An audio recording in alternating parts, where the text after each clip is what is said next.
much, Richard. Well, good evening, everybody. It's a real pleasure to be here in Baltimore this evening, and so wonderful. Thank you so much, Richard, for inviting me again. I had a wonderful time here a couple of weeks ago at the Tradfest, and I was on a high leaving, and I'm still on a high, so I know I'll be on even the bigger high leaving again.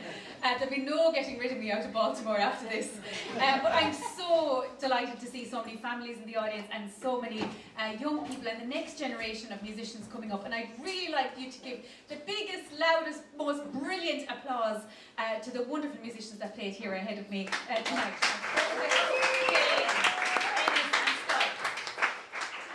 It really is so lovely. And I remember myself when we were growing up, my sister and I, so there's two girls in the family. Michelle is my younger sister. And we travelled all over Ireland. We travelled to the States. When I was 13, that was our first trip to the United States. And we came to New York, we came to Philadelphia, Delaware, Washington, a tour with the great Mick Maloney, who many of you might have heard before. So I'm thinking of myself around the same age, hands up here, who's 12 or 13. Or 10 or 12 or 13, around that age. And that was our first time to travel across the waters that far. So I'm thinking of myself back at that age, and thinking of all the tunes that I would play, and the friends I would make, and the places I would go. And I was learning and practicing just like you were. And it's the most incredible world and the most incredible opportunities. And as you're going to your lessons, all the practice and all the work, and I know there's many parents and guardians in the audience, it really does pay off, and it's the most gorgeous thing, and it's a lifelong thing. And as well as your studies and your schoolwork and all that, music is an amazing thing, because when you play you forget about everything else, and it's the most glorious thing. So I know Richard is doing such an amazing job here, and there's so many wonderful musicians in this area, and I said it's a real pleasure to be here. So I'm delighted to play some tunes with Richard tonight, and it's a beautiful sound, a beautiful accompaniment. So I'm going to start with a couple of jigs. The first one, so this particular set I played, I met two pipers in the audience, and I know Dan is in the audience as well, and I know it's so wonderful to have tutors and to have role models for the instrument, and I know that here you're doing all so well, and I'll talk about the other instruments as we go through the night. This particular set of pipes is a very famous set of pipes. I'm very lucky that when I was probably around 15, I had a lesson with Flynn, one lesson at the Pipers Club in Dublin, and he brought in this particular set, and I never thought at that stage that it would make its way to me years later. But the most beautiful flat set of pipes. So you'll notice Otis and what's the other boy's name in the audience that's playing the pipes? Zoltan. You'll notice that it's a lot longer than the set that you have, and much quieter and lower in pitch. So for anyone that's in the audience, it's called a flat set of uilleann pipes. And I said they were owned and played by the master piper, Flynn. And I'm going to play a couple of, they're entrusted in my care by Uilleann, NPU. So just like the School of Music, Uilleann do a lot of promotional work for the uilleann pipes in Ireland and abroad. So the first one is called the Munster Jig, where I'm from, up Munster. And it would have been played by Julia Clifford and Dennis Murphy, and I would have lent it from my dad. I come from a musical family myself. My dad plays and my sister plays, and my mom loves it. She'd have to love it. With all of us playing in the house growing up. And the second jig is a tune called, there's some really peculiar names of tunes. And I know when sick is the tea you want, isn't that the jig he played? A great jig, great choices of tunes there from everybody. This jig is called Old Hag, You Have Nearly Killed Me. And played by the Bothy Band. We're thinking back to the 1970s, the folk revival. And the last tune is a great tune. I know, again, we have people passing on the tradition from one generation to the next. And Seamus Ennis did an awful lot of work. And the last tune is called An Buachaillin. So we'll give these a go. And thank you so much. Woohoo! G, I think, is it D and D, I think? Or is it G?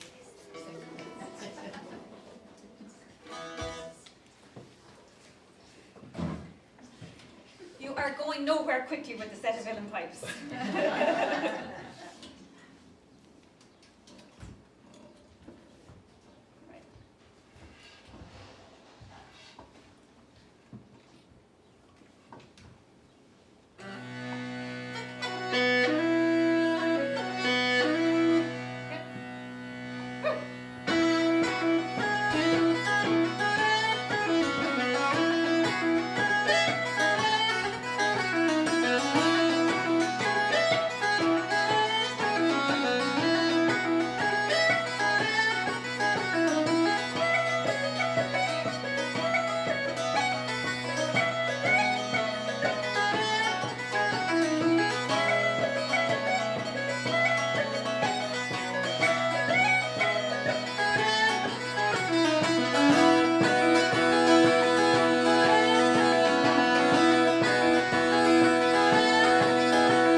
everybody.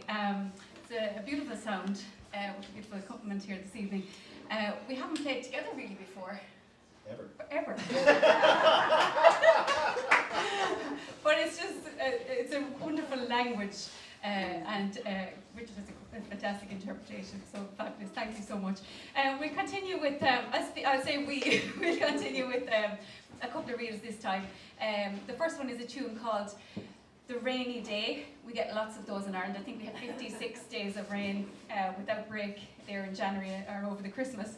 But it's a lovely tune, and again it was recorded by Seamus Ennis. For those of you who are looking in the audience, it's a wonderful thing now. We have so many recordings of people playing the tune. So if you have a tune that you've got in your workshop and you're working so hard on it, that you can type in the tune, irishtuneinfo.ie, and you can see, or .com, and you can see all the people who've recorded that particular tune and see what other things you can do with it.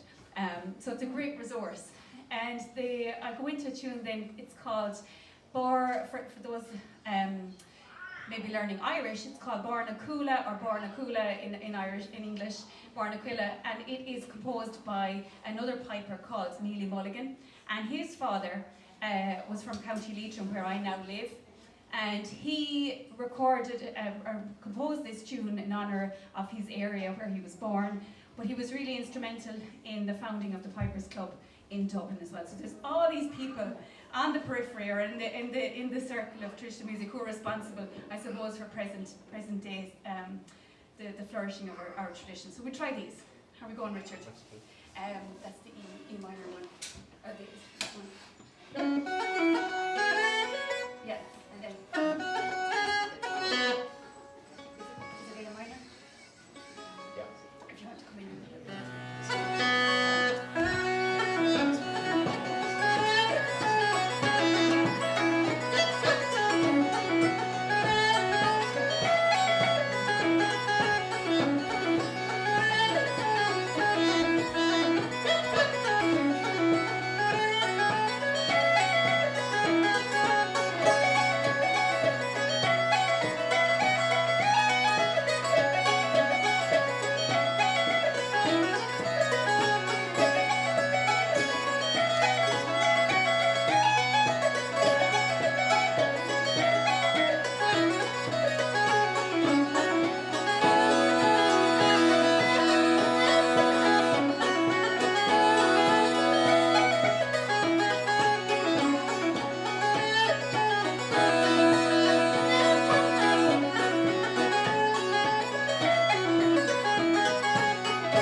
it's so wonderful to see every age, from this age to this age, in the audience. And I see so many people with fantastic rhythm dancers, and I heard there was tin whistle players and fiddle players, all sorts of instruments in the audience. So lovely. And I saw some steps there at the very beginning of the concert as well. I know there's very really great dancers in the audience of all ages. So I play slow air this time, and slow airs, I'm sure that many of our younger audience have slow airs that they've heard. So slow airs can have words, and sometimes the stories can be really sad, to do with love or death, and some of them are sung in Irish, and some of them are sung in English. Some slow airs do not have any words at all. So if you're learning a slow air, or you maybe have one in a workshop, a good idea sometimes is to hear what the song is about, because actually what you're doing when you're playing a slow air is you're telling the story. And just like you tell a story in English, or you tell a story in your class or at home, it's the same when you're playing a slow air. So to know what the little story is about. Sometimes there are no words, but you can hear loads of different versions of it. So this slow air is called Cailín na Gruaige. I see lots of girls in the audience with brown hair. So it's the girl with the dark hair. It was recorded by Flynn and performed on numerous broadcasts as well. And I researched his collection at the Irish Traditional Music, but I'll tell you a little bit more about that in a minute. So we'll try this. Cailín na Gruaige.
so much.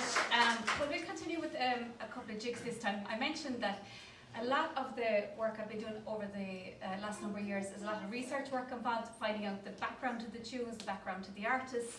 And one of those artists was Liam Flynn.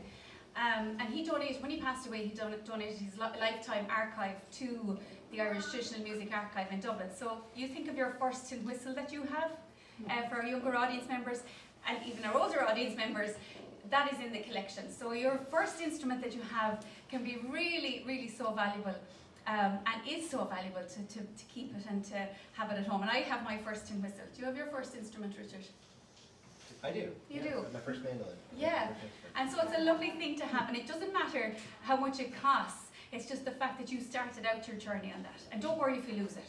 It's okay. But yeah, it's a lovely thing to have. And so everything from his first tin whistle to his communion photographs, to his birthday photographs, to trips he went on with his parents, are in that collection. So you think about all your things that you have at home, and they'll all tell your story later on when you go into high school and further on. And he had a number of tunes which he had composed. So one of those tunes that he composed was the March of the Clans, and this was, he was commissioned to write this, and it really represents and is inspired by an area of incredible natural beauty in County Kildare, just outside Dublin. And it was an ancient ceremonial site, so for those of you into history, it was a really important part in the timeline of Ireland. And you'll see many ancient standing stones commemorating these areas where there were processions and meetings and gatherings of very important people in times past. And the second one is a great tune called The Land of Plenty. And we see lots and lots of musicians of all ages and generations coming and playing and learning Irish music, which is really important in our story. And all the musicians playing all over the world, and playing in Ireland, playing in America, playing in Canada, and further afield into Asia and Europe. It's all part of the story. So this tune is called The Land of Plenty, and it was recorded and composed by the great piper and broadcaster Peter Browne. So we'll give these a go. And a Limerick woman and Richard love some encouragement.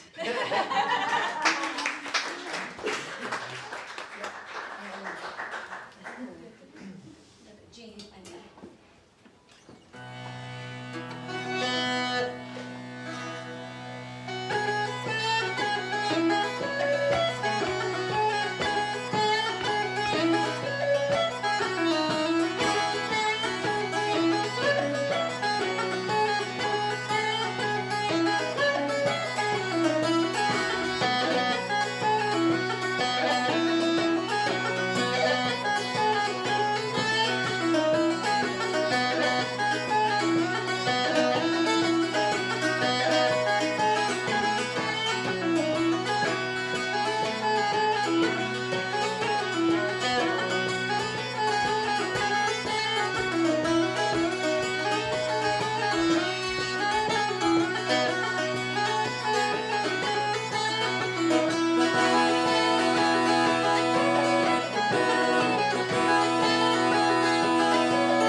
also brought the flute, so I play a couple of tunes on the flute.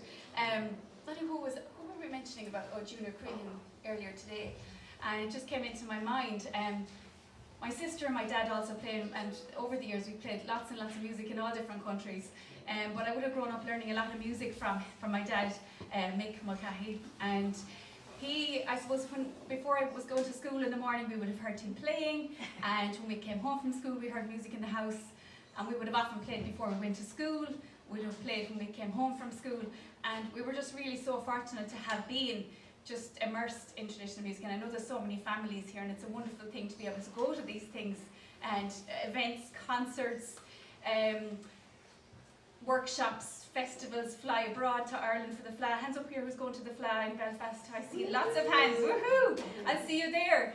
And it's really a great adventure, and it's a very exciting time seeing people your own age playing music in another country as well. I do remember seeing it for the first time, and it was very, very exciting. I remember the first time I met other children and teenagers the same age as myself was when I first went to West Virginia to the Davis and Elkins Festival, and meeting other people who were playing the uilleann pipes and other people who were playing the flute and accordion. It was a very memorable thing, so I have no doubt you're going to absolutely love Belfast and love seeing all the music that's there. There's a big group going, Richard, isn't there?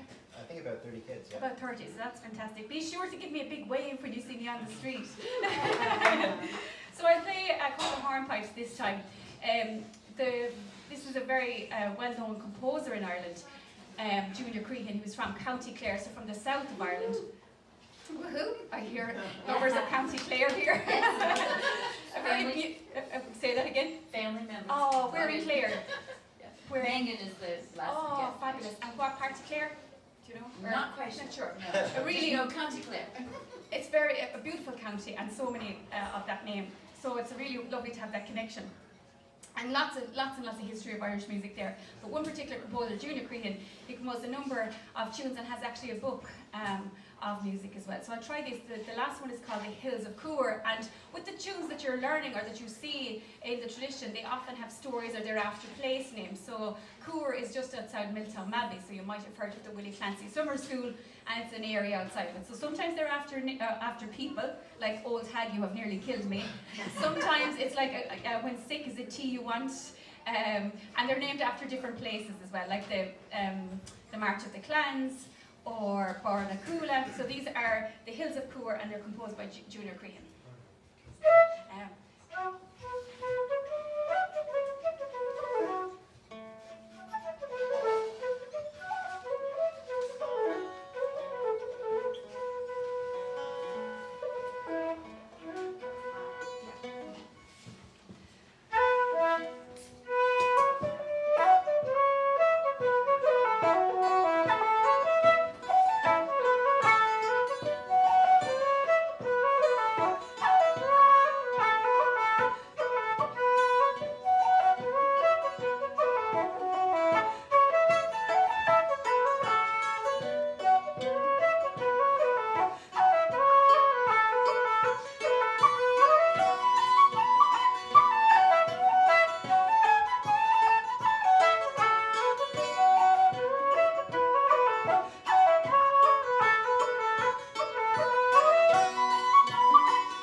you with Polka this time. So we're getting to a number of different types of tunes.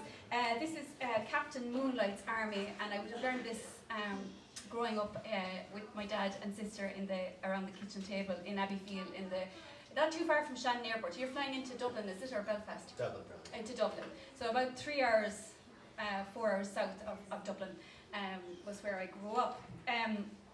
So I'll try that, and it's I can play that one, and maybe I come in and it's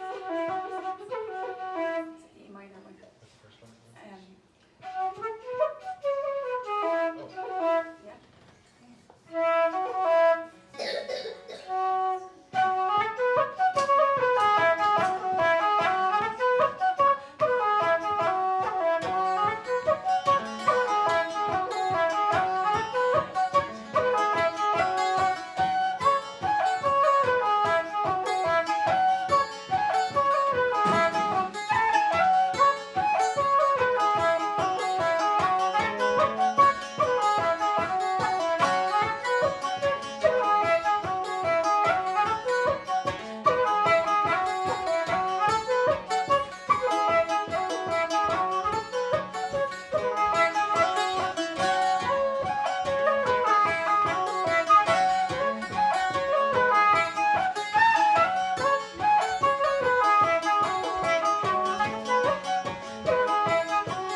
Thank you so much.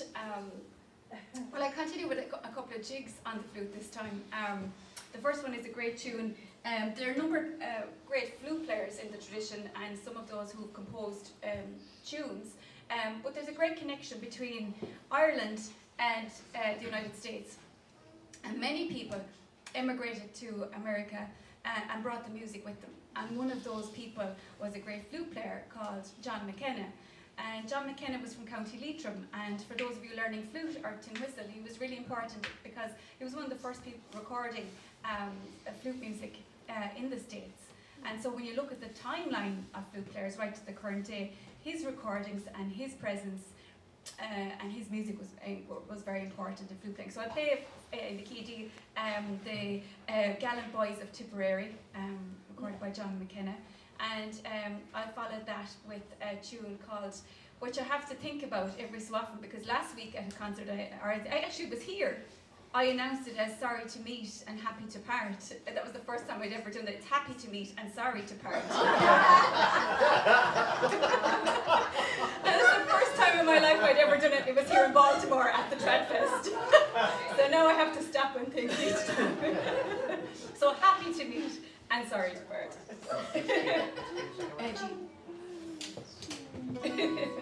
These things happen.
heard we have a five player as well in the audience. And it's just wonderful. There's a big tradition of five playing in Dingle and in the north, and it's a great part of the tradition. So maybe you can look up some. You'll have the full range there going, which is fantastic. I'll go back to the pipes, and I'll play a slow air. There have been many new compositions over the last number of years, and one of those is this particular slow air, which I came across in summer of 2022. And it was recorded it was features in the Flynn collection, and it's called Knockaulin. And Knockaulin is an area very close to County Kildare again, which inspired Liam in so many ways. And it features in the collection, and one of the lovely discoveries. So you imagine someone that you really like listening to, and then hearing recordings that you never heard before of studio recording quality. So he just hadn't commercially released these, but they're in the collection. So I'll give this a go. It's called Knockaulin, and again, commissioned to write it, and it is in honour of an area of incredible natural beauty, as he says himself in the collection. So I'll try this. How's everybody doing? I must say, the best audience. Thank you so much. And I see all the feet going on. If there's any dancers there, I see lots of great rhythm here in Baltimore. So I'll give this a go. When I was travelling, I travelled to many different countries. And I know Richard has as well, and a lot of people playing Irish music get to travel to so many places. We're so lucky that there's Irish music festivals everywhere. And you can put your instruments, bring your instruments with you. But when I went to Vietnam, I had a translator with me. We travelled, a number of us together, including my sister, and we had a translator with us. And when we went, we played in the Ho Chi Minh Conservatory of Music. And when we finished the concert, this gentleman approached the stage and he said, Louise, I really love the sound of the uilleann pipes, but you look like you're playing an octopus. So, so I love the interpretations of the instruments around the world.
audience, when we look back through the history of uilleann piping, we know that there was a lot of men who played the instrument, and it was very much male dominated and often passed on to the male member of the family.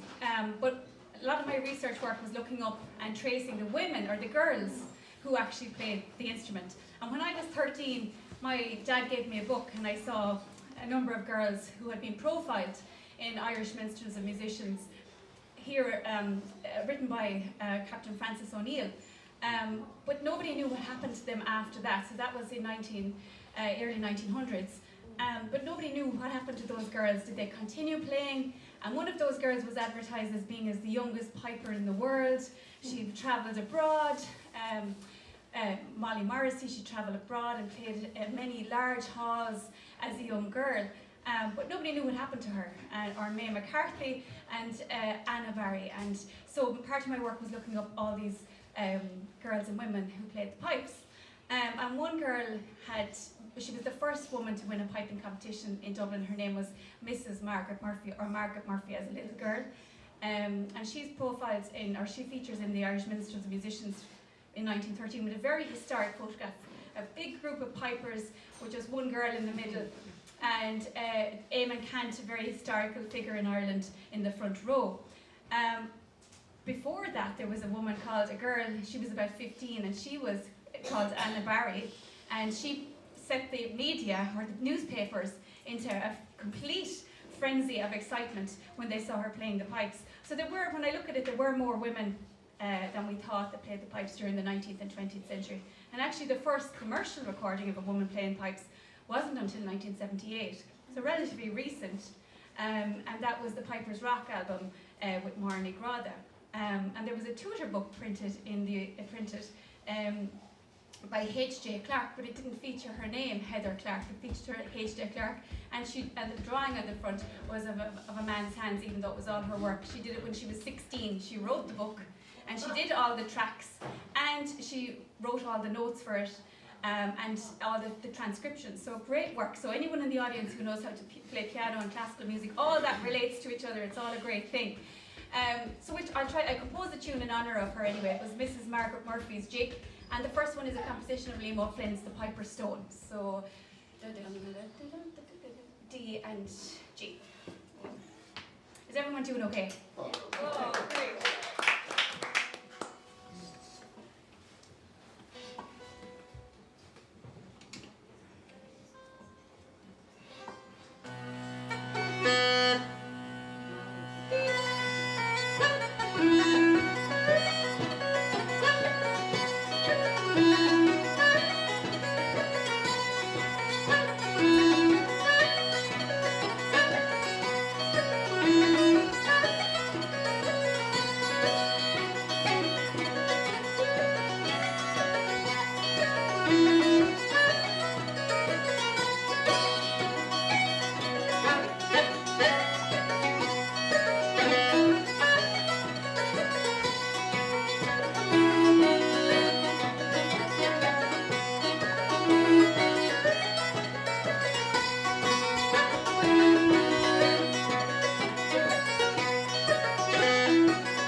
To play for you and to have heard such great music at the start of the night. I'll play one more selection for you. This is a selection of reels. I'd just like to say to keep up the great work that you're doing, and it's wonderful to see so many people like Richard and all the team here at the Baltimore Irish Music School and everybody in the background who's doing such great work, bringing everybody to lessons, encouraging everybody. And it's great to see such a younger generation coming up and such a great standard of music here. So spread the word, tell your friends. And we'll get as many people playing Irish music around the world as possible. So I'll finish up, and thank you so much for being such a great audience. It's really been a pleasure, and I hope to be back soon again. So thank you so much. I'll finish with 3 reels, and there's a great little dancer there in the back doing great steps. Feel free, anyone who wants to dance in the back there, work away. And I'll finish up with 3 reels. The first one is a great tune called the Humours at Carrigaholt, and it is a tune which was recorded by many people, including Flynn, a beautiful area of County Clare, up Clare again. And I followed that with a tune called Winter's Apples, and this was it featured on an archival recording of the great Leo Rowsome, a great pipe maker. And an instrument, he renovated many sets of pipes, and he made pipes, brought the Uilleann pipes to a new standard. So the sets that we see today, we go right back to who came before us, who taught the next person how the next sets were developed. And I suppose for anybody in the audience, the Uilleann pipes are the only instrument which were developed in Ireland. So they're the only instrument. They're inscribed on the UNESCO Heritage List, which is a very important list, but the harp is also inscribed on it. But the rest of the instruments came in from outside, from other areas, but the Uilleann pipes were the only ones that were developed in Ireland. So Michelle, my sister, plays the harp as well, so but we have to include the 2 on the list, so the harp and the pipes are on the list. And the last one is a great tune called The Merry Blacksmith. So once again, thank you so much. A huge round of applause for Richard, who did an amazing job.